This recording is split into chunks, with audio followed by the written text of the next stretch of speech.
Okay, so welcome to this video I'm making, and I'm going to talk really briefly about the insane, crazy, lunatic idea of a $15 an hour minimum wage. There are so many problems with it, but really I want to focus on a couple of issues. Number one is, why are mega corporations in favor of a very, very high, more than doubling the minimum wage, right? So lots of so-called economists that say, oh, it's not a big deal, we raise the minimum wage, it doesn't have any impact. We've got all these studies and yada, yada, yada. Those studies are looking at very incremental increases in the minimum wage. Right now it's $7.25.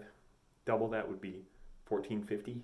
They want to raise it to 15, more than double. This is an increase of 100 and whatever percent, right? I didn't do the exact math, but it's more than 100% increase. Okay, so that's going to have a big impact. Imagine if whatever the product you're buying increases by more than 100%, doubles over a very, very short period of time.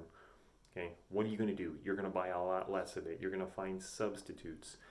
That is why mega corporations, specifically Amazon, which is seeking to be the world's monopoly, do you really think that making Amazon the monopoly of selling you whatever it is, any good in the world, is a good idea? Monopoly to sell you the groceries. They're going to sell you the crap that you buy, right? The knickknacks, the toys, the shoes, everything. Is that really a good idea that we should encourage Amazon to be a world monopoly, or at least a United States monopoly? That means if Amazon, whatever ideology Amazon has, that if you disagree with them, you're still going to be giving them your money, somebody that we all should really despise, right? And also, if Amazon doesn't like you, they can just cut you off, right? So I think there's a lot of issues that should be really concerned with this idea of doing anything Amazon encourages. But why is Amazon encouraging a $15 an hour minimum wage? Amazon's goal is to pay nobody anything, okay, to have no employees. They employ robots. How much do you think robots demand on an hourly wage? Nothing, right? Robots don't get sick. Robots don't quit in the middle of the workday. Robots don't take smoke breaks, potty breaks. They don't take breaks at all, right? So they employ robots at somewhere around, I don't know, and actually, this is a good number to look up, but what is the hourly cost of a robot? It's probably around $3 an hour. I know somebody who is building robots for restaurants, and he's going to lease them out at about $5 an hour, right? So if you got to pay your wait staff 15 an hour, somebody else is hiring these robots at 5 an hour. Who do you think is going to win that competition? It's the person that doesn't have the employees, right?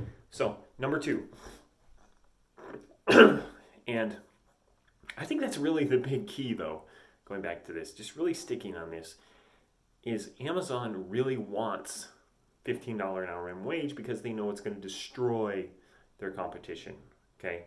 Amazon already pays the few employees it has 15 an hour, so it doesn't really care. It's so big it can absorb those costs. But again, Amazon is working to get rid of its employees and employ robots, more and more and more robots, right? So if Amazon employs robots, anybody that competes with Amazon is going to have to employ people because they can't afford the upfront cost of these robots that Amazon is actually developing, right? They're not going to be able to compete. Amazon's going to be the monopoly. Bad idea, okay? Number two, $15 an hour in New York City is not a livable wage anyways. In Seattle, it's not a wage you can live on, right? So 15 an hour is just an absurd, ridiculous, nonsensical, subjective, absurd, again, wage, just a number that people pulled out of their rear end, okay? So 15 an hour in Seattle it's basically very low end wages, okay? You can't live well in Seattle. 15 an hour in Spokane is good money, right? So this idea that we're just going to create this flat minimum wage at 15 an hour across the United States is ridiculous, okay? It's a horrible, horrible idea. So it's going to take a lot of these small towns where 15 an hour is good money. 15 an hour you can live very comfortably, because you might get a 2-bedroom apartment for like $500 a month in some small town, right? Even in Washington, if you live in Ellensburg or Yakima, these are larger cities in the middle of state, but very far away from the Seattle area, 15 an hour is good money. Even in Spokane, which is a big city, 15 an hour is pretty good money, right? You can get a 2-bedroom, 2-bath for in a nice part of town with a nice apartment for about $700 or $800 a month.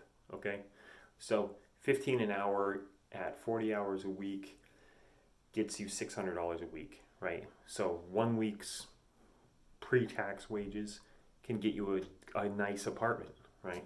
So in Seattle, 600 doesn't get you anything, obviously, right? I think the median 2-bedroom, 1-bath is about $2,000. Okay, so that's a full 4 weeks of wages almost. Okay, so that's not going to do it. Now,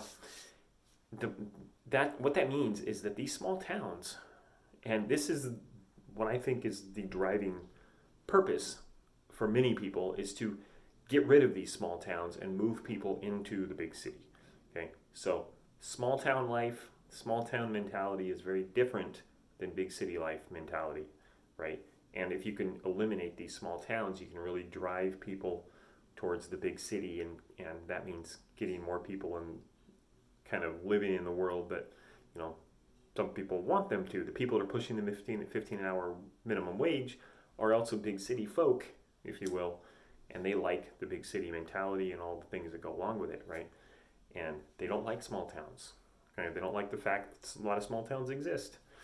And some of them, not saying all of them, but some people don't like the fact that small towns exist and the mentality of country people, right? So, I grew up in SeaTac, but I also lived in Spokane.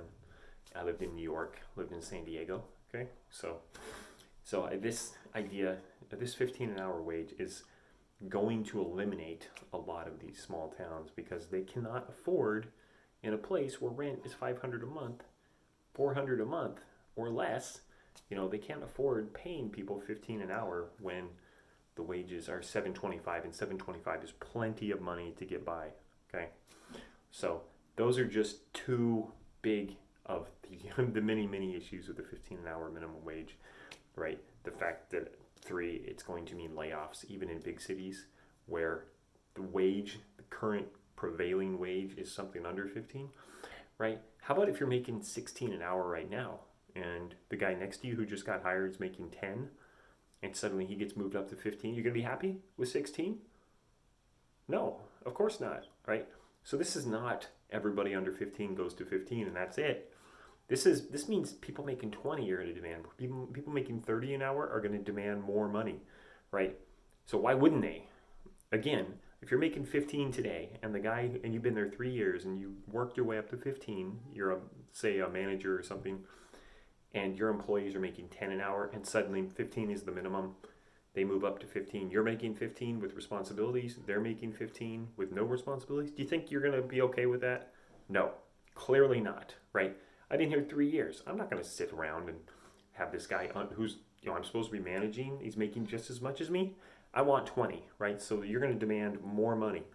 This is proven with Gravity Payments in Seattle. This is a company where the founder read some ridiculous study and said $72,000 is the minimum wage, he decided.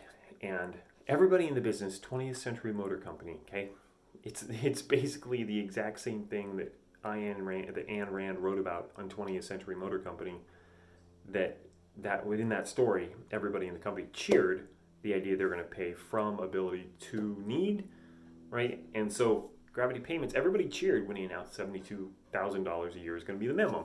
Then people who'd been there since the beginning, working 80 hours a week, making 120, turned around, they realized that the person answering phones at the front desk that just got hired last week is making 72 when they've been here for 10 years working their rear ends off 80 hours a week. And they said, no, it's not fair.